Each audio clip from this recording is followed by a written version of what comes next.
এত বড় আমি এক দেখিনি। আমার সোনার মানিক যে আমার যে আমার সোনা মানিক আমার বুক থেকে চলে যাবে। সারা রাত জাগ নিয়ে থাকলাম, বুকে 5 মিনিটের মধ্যে হারিয়ে গেল আমার কলজা।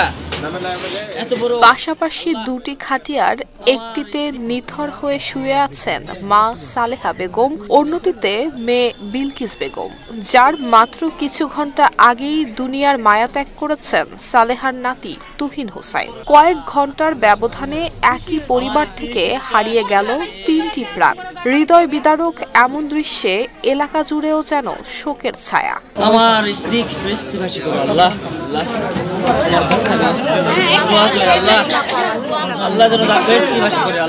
বাড়ির পাশেই চলছে কবর খোঁড়ার কাজ। অন্যদিকে প্রিয়তমা স্ত্রী এবং শাশুড়ির মরদেহের পাশে বসে আহাজারি করতে দেখা যায় বিলকিসের স্বামী সানোয়ার হোসেন। 30 নভেম্বর রাতে ক্যান্সার আক্রান্ত হয়ে মারা যান সালেহার নাতি তুহিন। পরের দিন দুপুর 1:45টায় পৃথিবীর মায়া ত্যাগ করেন সালেহা বেগম।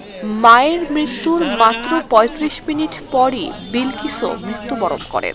ডায়রিয়ায় আক্রান্ত হয়ে মা মেয়ের মৃত্যু হয়েছে এমনটাই দাবি করছেন পরিবারের সদস্যরা। ডায়রিয়া আক্রান্ত হয়ে সে ইন্তেকাল করেছে। ওই খবর শুনেও ওনার মেয়ে বিলকিসও অসুস্থ ছিল এবং সেও 15 মিনিট ডিফারেন্সে সেও ইন্তেকাল ফরমাইছে। সেও একই রোগী, ডায়রিয়া জনিত আক্রান্তের কারণে দুইজনে ইন্তেকাল করিয়াছে। এমন ঘটনায় জয়পুরহাট সদর উপজেলার ভাতশা ইউনিয়নের বড় মাঝিপাড়া গ্রামে নেমে এসেছে নিস্তব্ধতা। স্বজনদের চাপা কান্নায় ভারী হয়ে উঠেছে পরিবেশ। নুসরাত জাহান মেহেক, ঢাকা পোস্ট।